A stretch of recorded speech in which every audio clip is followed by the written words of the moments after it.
here I am. I'd been a fighter pilot 8 years before I joined the Thunderbirds. I had every single certification and qualification you could have as a frontline fighter pilot. I walked onto Nellis Air Force Base and towards that Thunderbird hangar that first day thinking I knew everything about teamwork and trust. Trust does not come to you from other people on a team. Trust emanates outward from your actions and your behaviors. Remember, the standard you are willing to walk past is the standard you are willing to accept. The energy, the story, you could just feel the passion. It was just amazing, just amazing. 3, 2, 1. Don't you ever write yourself out of the script. And as leaders and teammates and professional colleagues, don't you ever write anybody else and their wild ideas out of the script either. Nobody wants to lead a scripted life. 6 jets flying at 500 feet, 500 miles an hour, upside down, 18 inches to 3 feet away from each other. All it took was one of us not doing our job to the highest standard of excellence, and that entire elite mission would fall apart. Nicole is an elite fighter pilot, a decorated military leader, and a trailblazer who knows firsthand what it takes to push the envelope. And she is a badass. Colonel Nicole Malachowski. The single greatest honor of my professional career was being the commander of the 333rd Fighter Squadron. It was me and 100 totally elite, highly skillful, macho men. It was good to be the queen. Am I right?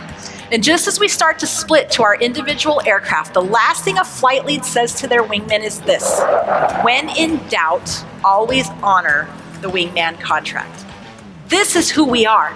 We have expectations of each other's standards of performance and execution.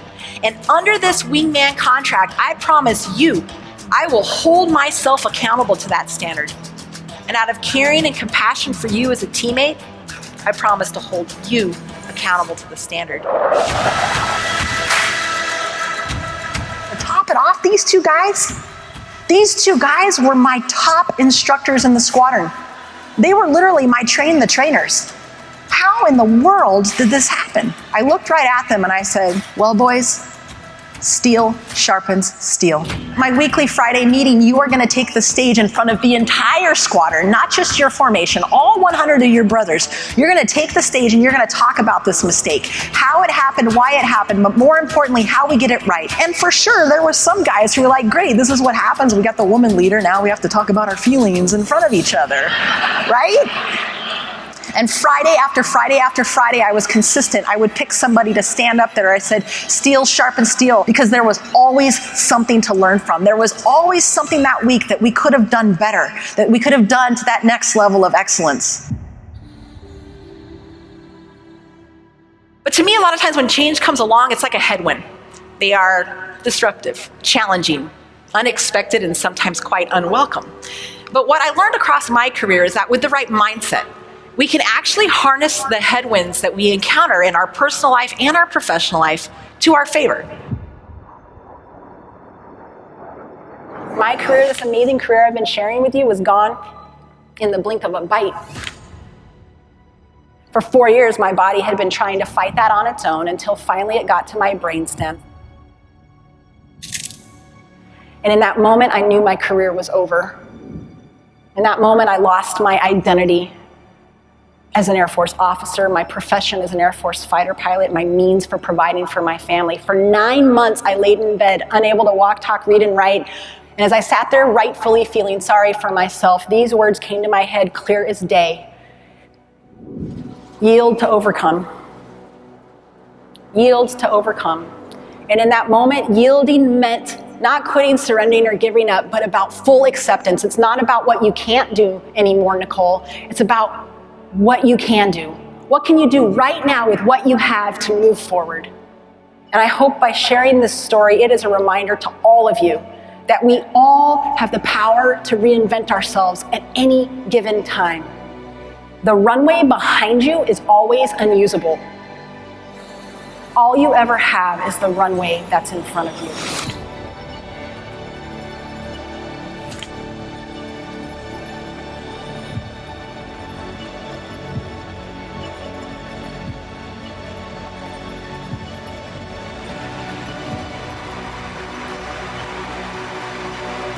And the second we hit that turbulence, instantaneously, my body tenses up, I get a knot in my stomach, and instinctually, I start to grip that stick as hard as I can.